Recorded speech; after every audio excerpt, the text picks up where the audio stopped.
Hey, welcome everyone. Tim Innick here, principal and founder of Whitetail Forensics, and glad to have you here for another episode of Inspiration Friday. And today I have a very special guest with me, Sydney Adler. Sydney, would you introduce yourself? My name is Sydney. I'm 16 years old, and I started my own business when I was 13 called Twisted Compass, and it is a clothing business that centers around Christian and outdoor themes. Yeah, it's funny when I interviewed Will Steinhauer earlier, who also started his own plastic bass bait company when he was 13 during COVID, and both Will and Sydney are part of our outdoor video production youth mentorship program, which we're trying to get off the ground here and get going, and happy to have them on board. And when I learned, I was learning a little bit about your company. Actually, Sydney's dad and I graduated high school together. And when I was learning a little bit about your company, and I was just so impressed that you started it when you were 13. And so this was during COVID, right? Yeah, it finally got off the ground during COVID because I had enough time to work on it with no school. It's funny how different people managed COVID. Some people, I'm sure some got really, really good at video games and less good at schoolwork. And so you decided to go all in on starting your own business. What was the thought process behind that? What kind of made you think that you could start your own business? Well, it all kind of started because I was trying to write my own book. And then once I wrote the book, I was like, well, I'm not going to make any money just writing a book, so I need something to go along with it. So I decided to make clothes to go along with it, and then the book just dipped out of the equation eventually, and it just became clothes. Yeah. So let's back up a second. What inspired you to even want to write a book? You don't hear that out of too many 13-year-olds that they want to write a book. What was your thought process behind wanting to write a book? I just loved reading and writing, and I think I actually started writing it in 4th grade, and then just continued editing and everything. And I even hired someone to create a book cover, so the book cover is somewhere. And I was thinking about recently, maybe I should just, even though the book's not good, I read it and it's not good, and I was thinking maybe I should just get a copy for myself just to say, look, I did it. Yeah, there's different ways you can self-publish and do things like that to say you did it. And you might look at it now and think it's not that great, but if you started writing it when you were in 4th grade, there's a chance that people that are that age might connect to it more because you were writing it at that age. Okay, so then you kind of put the book aside and decided to start a clothing company. Why a clothing company? What really got you kind of in that mode of thinking? To be honest, I don't even know. I think I first was gonna make merch based off of the book idea or something. And then I don't even know what happened, to be honest. I just started reaching out to random people on Snapchat, asking if they had any cool doodles or whatever. And then the first collection was the doodle collection. It was other people's drawings. Mm-hmm. Really? So that's kind of where you started the doodles collection. And that's one of the things about your clothing is you kind of you keep it fresh by coming out with new collections all the time. And I have one of your T-shirts with the bison on the back. I love it. And but you more recently come out with the Little Things collection. And tell me a little bit about what inspired the Little Things collection. Well, the Little Things collection, I was kind of finally getting more on track with using the brand to promote and share the gospel. And freshman year, I for some reason had a hard time transitioning to high school, and I was I don't know. My whole life I've always been happy, and that year I was sad. It probably wasn't even that bad, but to me it was bad because I was always happy. And then finally I realized oh, if I go outside, appreciate the little things God has given me, blah blah, I'll feel better. And then I was that's a great idea for collection. So I thought it was God showing me how to use my clothing brand to share the gospel. Yeah, and let's just take a look at that for a second. Let me go out on that website so we can see that, and let me just share that for a moment. So as we kind of look at that, you have a really nice website, and it kind of jumps right out at you. And these are a couple of your friends. Mm-hmm. Yeah.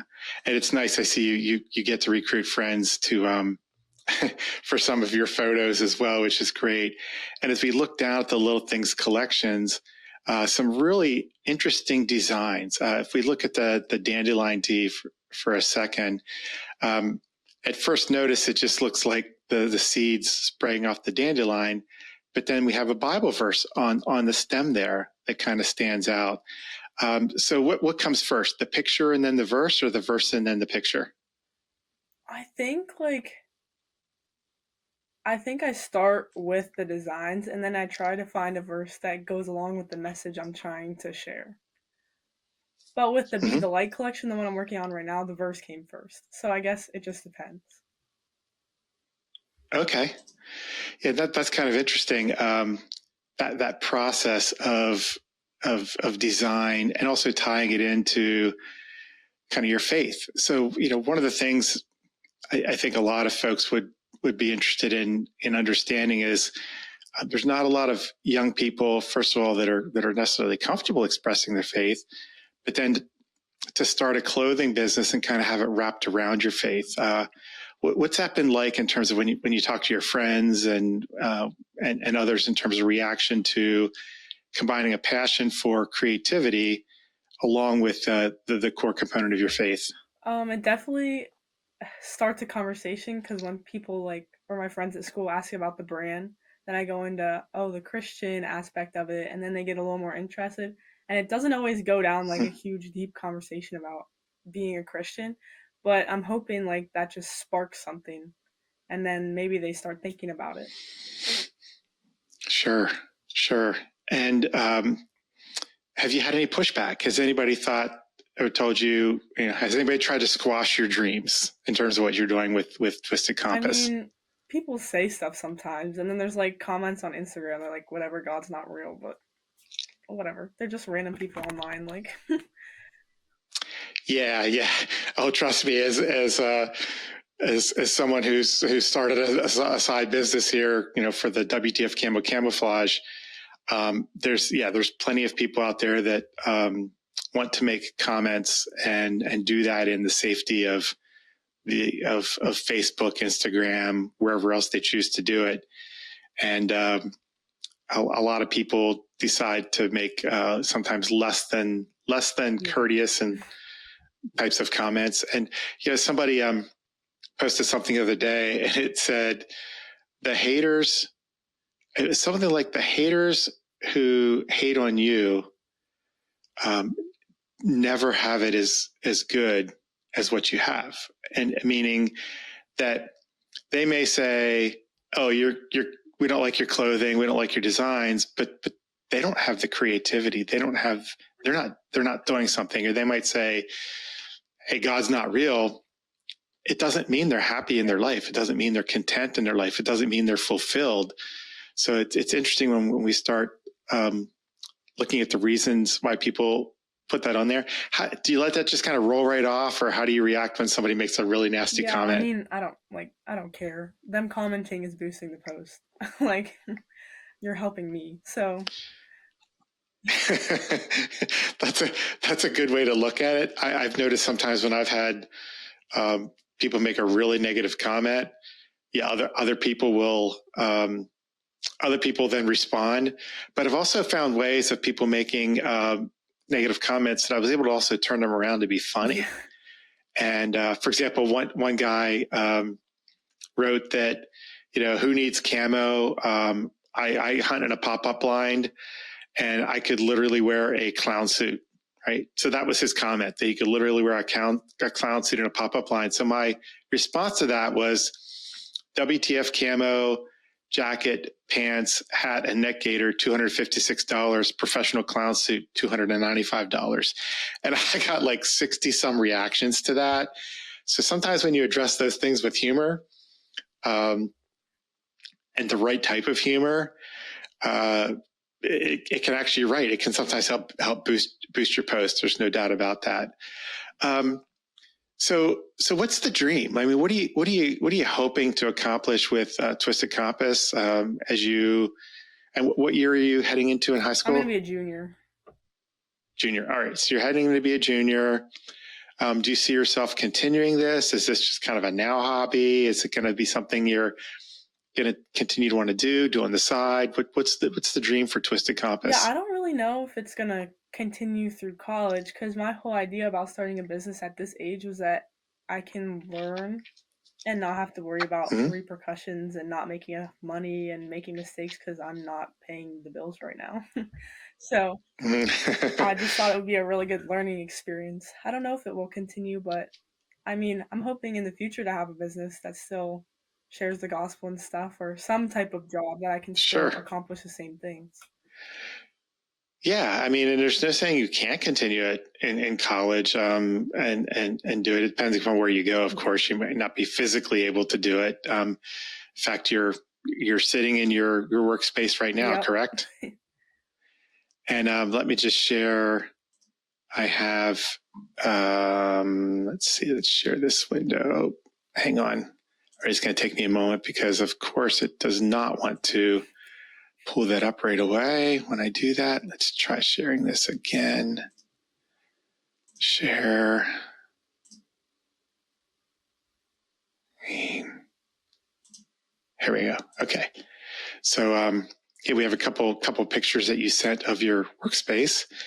And so tell me a little bit about how you created the workspace. What's it like to, I mean, it's in the attic of your home, Yep. right? Yep. Well, I was just excited to move up here because at first, like the first couple months, I was in my bedroom, and that was not very comfortable with a heat press and a Cricut and all that stuff in my bedroom. So we had to get AC in the attic because I didn't want all my machines to like go overheated or whatever because it gets pretty hot up here in the summer. Right. So once we got the AC, all I had I think then was a heat press, and not even the heat press I have now, is a different one, and then the Cricut. So all I had was a table and then like drawers, and that's it. And what's a The Cricut? Cricut is the yellow machine that was in the pictures that cuts out the design Okay. on the vinyl. Okay. All right. Gotcha. Well, at least when you were doing it, you only had um, that type of equipment in your bedroom. One of my former scouts, um, she's a professional dog sitter and everything else, but in her bedroom, she raises snakes. So it's wall to wall tanks filled with pythons, boas. So Yeah, no thanks. if you had the choice, probably having what you had in your bedroom was a little bit better than having a bedroom loaded with tanks of snakes. I don't know how Jocelyn goes to sleep at night, but for her, she loves it. She loves what she does. She loves the snakes. So more power to her. I don't mind snakes, but I don't want them in the bedroom with me for sure. Now, I remember at some point you also did a little contest where you solicited friends and fellow school classmates and such to do a design. And what kind of response would you get when you would ask other people to try to design something for you? Whenever I asked, like, I think it was a giveaway. I think if you won, like, the best design or whatever, you got something for free. And for a lot of Yeah. people, that's too much work, like, to actually make something to try and enter a giveaway. But I did get a few, and the lady that won was actually, like, one of the girls that goes to my school. It was her mom that won. Really? So, and then she designed the binocular hoodie and tee, which is on the website right now. Oh, nice. Let's go to that. Let's pull that up real quick.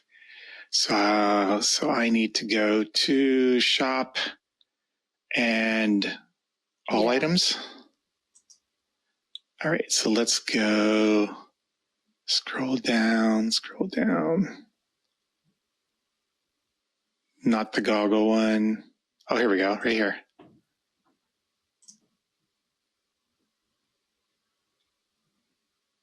Oh, there we go. Oh, that's cool. So she I like made that. the goggles, and then the words were different on her version, but my mom like showed me a design that she liked, so I changed the letters. And while I'm in here, I mean, I think whenever we first started talking, people think, oh, she's 16, she has a clothing company, she started when she was 13, that's cute.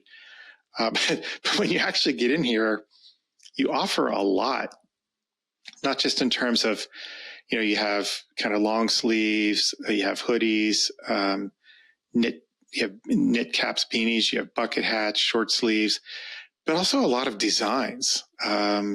There's quite a lot that you actually offer relative to your designs. This is the one for everybody. This is the one that I have, and I have it in this color, the blue jean color. And I love this design, the way you incorporated kind of the trees and stars and the bison and land and sky. This is a great design. What was the inspiration behind this one? I don't even remember, to be completely honest. I have no idea. Sometimes I have like on my files just random draft designs that maybe didn't get released, but I like started making, and I'll have to assume that Yeah, was probably out of that folder because I don't even remember what that was from. it's neat though. It's a different way of expressing art, your artistic ability. I mean, both my boys are very artistic, and they would draw and they could do design stuff, but you actually took your creativity and figure out a way to apply it to clothing, and then also kind of correlate it all together into a theme focused around faith. And again, how did all that come together in terms of deciding?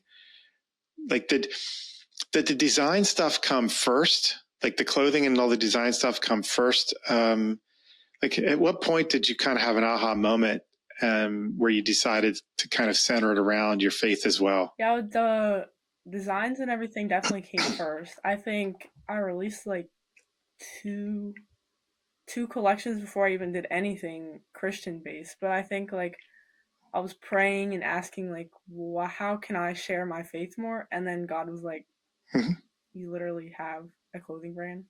You have a platform. Like, so I was like, oh, it's pretty obvious to me now. So then, like the winter of 2020, I released a couple of shirts, and then I think that spring was when like the first Christian themed Bible verse collection came out. Mhm. Neat. That's great. I know sometimes it's funny. As I've been doing some of these interviews, it does come up about people being inspired by their faith or God's will, or knowing that they couldn't have achieved something without God's will. And that might sound like a really foreign concept to people that don't have that core faith, but it also it makes sense as, like you said, it's kind of like, duh, you have a clothing brand, how it all kind of connected together that way. When sometimes you're looking for guidance and it is right there in front of you. And I mean, sometimes I kind of almost visualize that God is just like doing a little smack up the side of the head, like, hey, duh, you got clothing. Come on, you're already there. So it's kind of neat that you incorporated that together. That's great. And, I love the little videos that you do, that you plop up there on, and I see them in the Facebook feed, but where else are you also putting them on Yeah, Instagram and there's a lot TikTok, or more on where all do you? Instagram and TikTok. I used to be like, when we first started, everything was on TikTok. And then Hmm. one day I just started, like, I stopped. I hit a peak of followers and then no more, like, for the next 2 years. So for now, I'm taking a break from TikTok because I'm frustrated with it and focusing a lot on Instagram because I find, like, with the reels, you get a lot of reach, new people seeing the videos, and that Yeah, seemed to be working better than TikTok. So good. And what's great about yours is and we talked about this in the mentorship program, is you seem to have already mastered the short, quick cut, precise video that there's no chance to get bored with your videos because they're really super quick. but they're also visually, they have a visual impact, which is kind of cool. And if you go on, we'll be sharing some of the links when we post this, but if you scroll through and look at some of the videos, I think it's great to do the little blooper reels that you do too, because what some people see as a 15-second video sometimes means you falling down, slipping on a tree, going to the ground. And it's not always, it doesn't take 15 seconds to film a 15-second video, No. right? No. Yeah. What's now? Sometimes you're kind of. Are you always self-filming? Or are you just setting up your camera and self-filming, or do you sometimes have someone that comes out and helps you with that? Or probably 99.9% of the time, it's just me and a tripod and my phone. Like, yeah. And that's part of what I find inspiring is with your videos. And you talked about this in the mentorship program, is you're just doing it with your phone. You're doing the editing, you're doing the filming with your phone, you're doing the editing with your phone. And it kind of helps remind people that you actually can be very creative. You don't have to have a $5,000 camera to be impactful in your message. And I think you do a great job of that. And I would really encourage people to follow Twisted Compass on Instagram. I promise you won't be bored when you see Sydney's videos. You don't have time to get bored. They're that quick. But it's amazing how much you can wrap into such a quick little video segment with either a visual, a concept around faith, a concept around your clothing. It's like a bunch of stuff packed into sometimes 10 seconds. You really are very good at that. And I encourage people to take a look at some of those videos that you've posted before. Are they fun to do? Are they a hassle to do? Sometimes I get really angry because I do not feel like, and I don't feel like filming, and I can't come up with any new ideas. So I just sit there and like stare at a notebook paper. But sometimes I think probably the social media marketing aspect is my favorite part of having a business.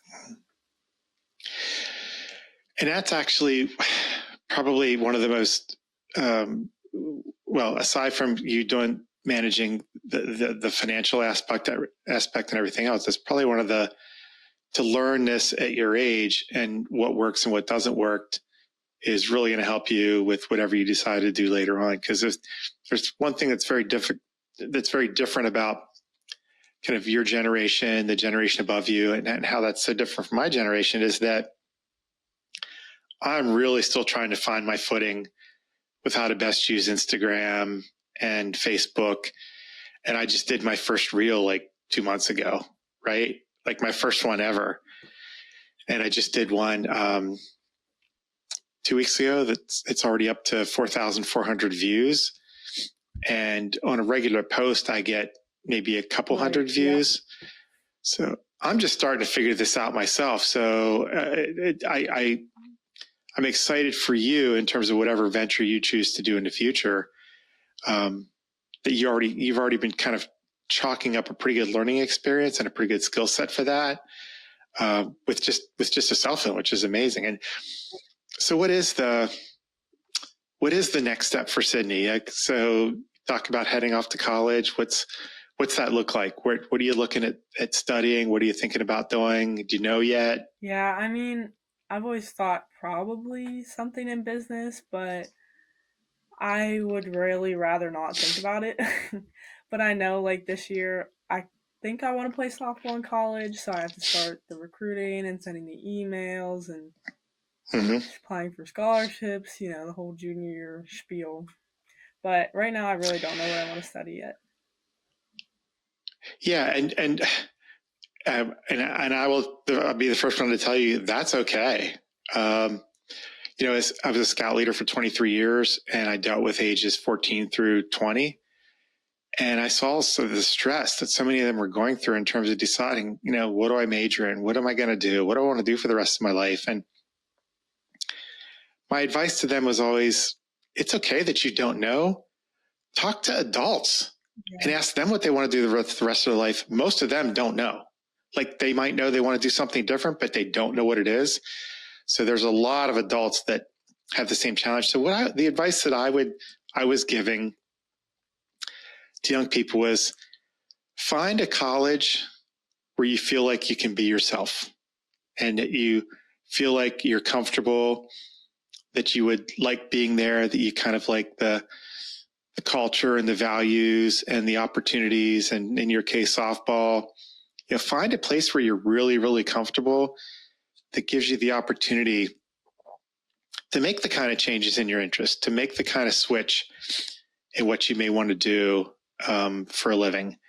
I changed majors after my freshman year of college. I went from engineering to physics and computer science. I graduated and became a programmer. I was only a programmer for 3 years. Then I went into management, did that for 5 years, and then I went into sales. So my career changed drastically. So, I always encourage young people, don't stress about it because you may figure that out when you're there, when you start taking classes. If you start with kind of a general major, like business or something like that, you could still flow somewhere else. So yeah, find someplace you're comfortable with. That's always the advice that I give folks.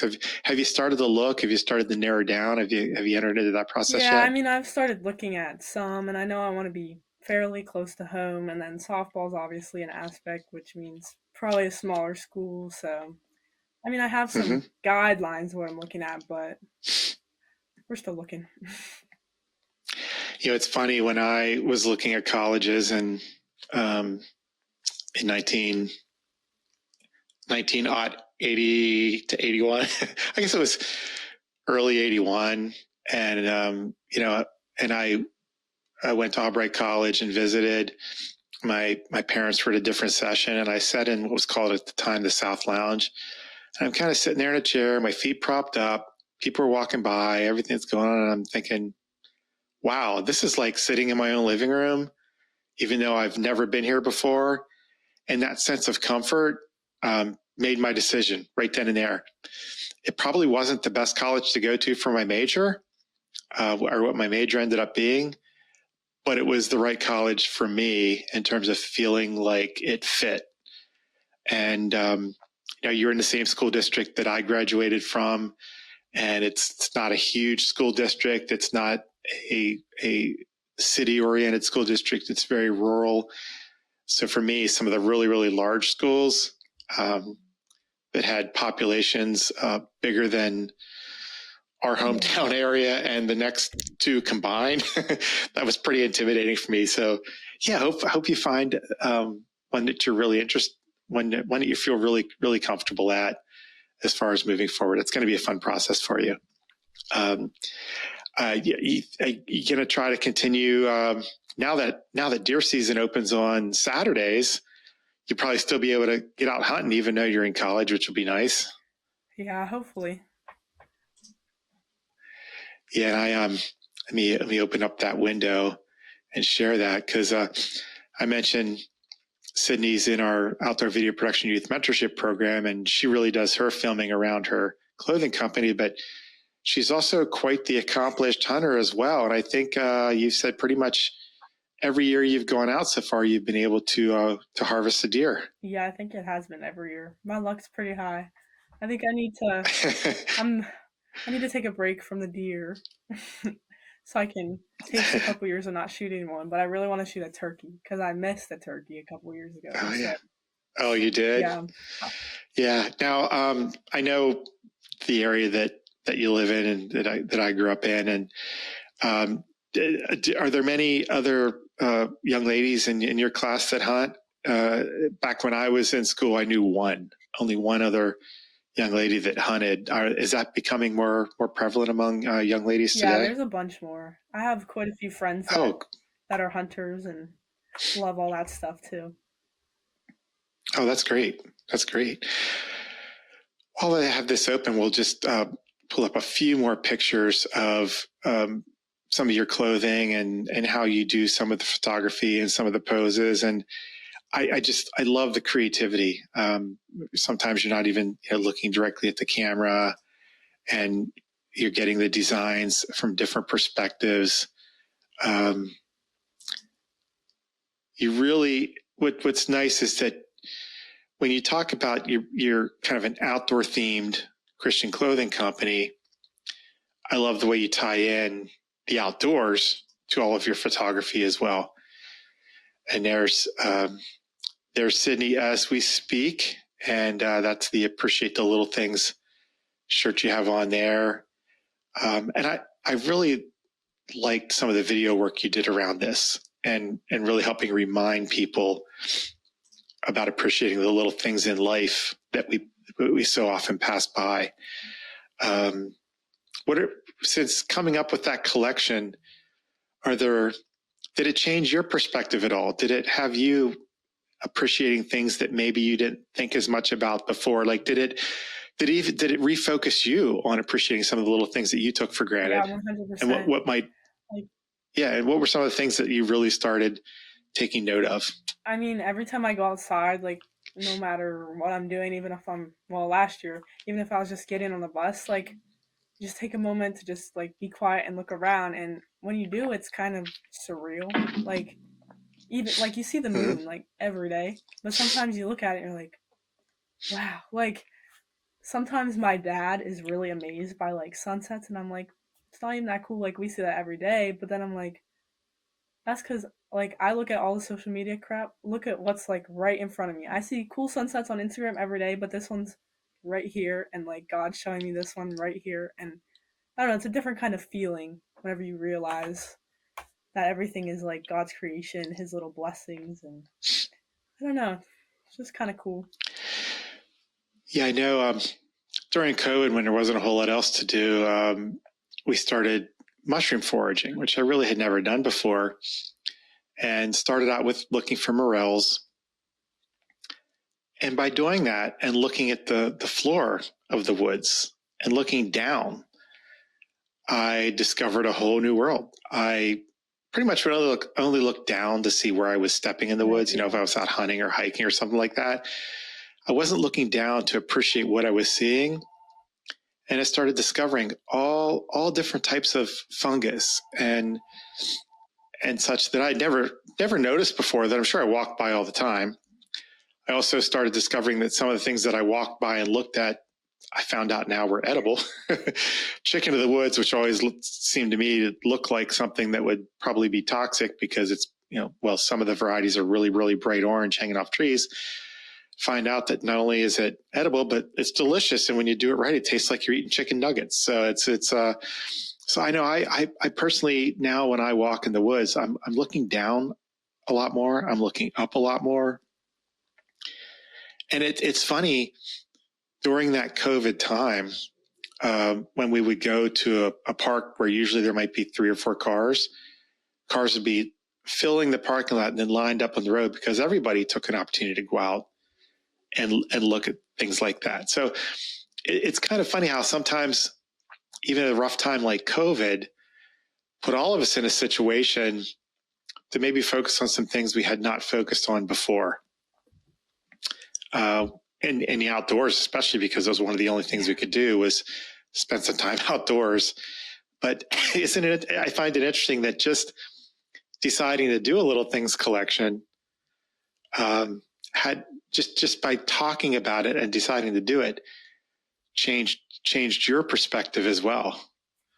Yeah, I don't know if I'll ever be able to top that theme, because the whole backstory behind it of the months of not knowing what was, like, going on in my head, and God finally showed me, and I was like a light, like, snapped on my brain, and then I went off designing that collection and writing about it. And it was very, very cool to see the whole thing unfolding.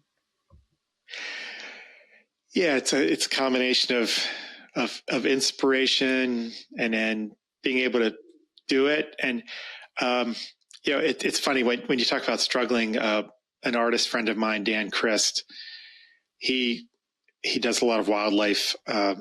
His whole thing is wildlife art, and he was talking to me once about his art, and I was asking him questions. Excuse me. And he said, before he became a Christian, he always had artistic ability, but he didn't have creativity. And once he became a Christian, it's like everything opened up, and all of a sudden he became creative and inspired, and found new ways to express his ability, so that he always had the ability without the creativity. And it's kind of what you're describing is that, you had the ability, you had, in your notebook, you're trying to think of things, and the next thing you know, you're inspired, and it all just starts flowing and coming together for you with a combination of creativity, ability, faith, and how that works out. Do you ever have people tell you that they're inspired by something that you've done, either with your clothing or that you've posted? Do you get feedback like that? I mean, I have had a few comments that are like, oh yeah, this really like sat with me, and people like repost stuff on their stories. So I hope that it's impacting people and making them think about the world and God in ways that they haven't, but I don't really remember how many like straight up to my face comments like, oh yeah, I was but most of my friends that would comment like I see in school, and that's not usually something you just randomly bring up during class. Yeah, that's kind of neat because, with what we're doing today, the Inspiration Friday, people ask me, what are your goals? I'm like, well, I have a platform, I have followers, and my goal is like, if every video can inspire one person in some way to do something better for someone else or for themselves, then I fulfilled what I want to achieve with this. And, it's one of the reasons why I kind of wanted to interview you is, not too many 16-year-olds at the age of 13 started a Christian-themed clothing company, and chose to use that COVID time to jump all in and do something like this. So I was fascinated in terms of what you did. Now, when you decided to do this, and, I grew up with your dad, and knew your dad really well, and your dad is, an entrepreneur in real estate and other ventures. He's very business-minded. What was your dad's first reaction when you told him that you wanted to go all in and start this? He's been like the most supportive possibly. Like, I couldn't ask for more support from him. Like, he took me to his lawyer to like set up the LLC documents, and well, my first ever like business was in 3rd grade when I was selling Rainbow Loom, and when I got in trouble, I was like, wait, you were selling Rainbow what? Loom, like bracelets, like those little rubber bands and stuff. Oh yeah. I would sell them like in the closet because I knew I probably wasn't supposed to be doing this. But and then when I got in trouble, I went home and I was like crying, and I was like 10, maybe 9, I think. And like Dad gave me this whole inspirational like 2 steps up, 1 step back. And my mom was like, she's literally 9. What are you telling her right now? But that really, I don't know. That was really a stepping point from that little inspirational speech he gave me to where I am right now. That's great. So 3rd grade, you were making little bracelets and taking and selling in closets in school. That's pretty awesome. Oh yeah, earned me a trip to the principal's office, but it's all right. Oh, there's a lot worse things to have to go to the principal for. I mean, what do you remember even what the principal would have said? Well, I can't imagine this is a problem, right? I can't understand why. I can't even begin to understand why this is a problem. It was because apparently they didn't want kids buying stuff without like their parents knowing they were spending money. But yeah, I had like my mistake was I had my whole class, like my homeroom, sworn to like secrecy, like, oh, we're just gonna keep this secret, we're not gonna tell anybody. But then I had like this whole big idea where I'm gonna make like necklaces, and this color gives you a power, like at recess. And then it got like really big, and then I sold to a different classroom, and one of the teachers in that classroom heard about it, and as soon as she stepped in my classroom, I was like, no, she didn't even have to say anything. I just knew. That's pretty funny though. You were a little entrepreneur in 3rd grade, already out coming up with your marketing sales story and hustling homemade bracelets. That's pretty impressive, Sydney. I have to say, I hadn't heard that story before. But it also I think what it also highlights is that sometimes you can teach people business, you can teach people how to do things, but inspiration comes from a different place. And then the drive to act on that inspiration comes from a different place. So it seems like you kind of had that a little bit. And kudos to your dad for encouraging that, because one of the things I would also see in working with a lot of youth is that sometimes youth had aspirations. And sorry, I forgot to put my phone on vibrate mode. Youth have aspirations or dreams, and parents would have a different idea what they thought they should do, and kind of would shoot down what some of the aspirations and dreams are. Now, obviously, some of them would be completely out of whack. Sometimes you have to provide a little dose of realism, but for the most part, I found kind of a challenge as a parent was, how do you not get in the way of what their dreams and aspirations are? How do you find the best way to encourage them? How do you support them? And as a parent, sometimes you see things maybe going a little bit of a different way. But what's so important is to have that kind of support. And you just talking about how much that meant to you, I'm hoping that inspires any adult that's watching this, that instead of kind of maybe reprimanding a third grader for swearing a class to secrecy and selling and hustling homemade bracelets and telling them that we give them powers, man, that's an A+.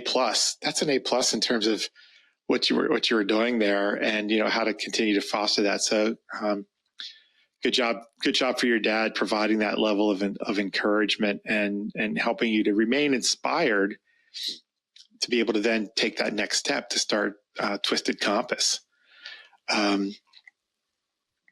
So what other, as obviously someone who has some dreams and aspirations, is anything else right now that's kind of on your bucket list that you're inspired that you're inspired to want to do, whether it's now, 5 years from now, 20 years from now? I mean, anything else out there that you really say, I got to do this at some point in my life? Yeah, I really have like two big things I want to do. And one of them is go on like a missionary trip, which is kind of scary because a girl in a foreign country, but we'll cross that road when we get to that.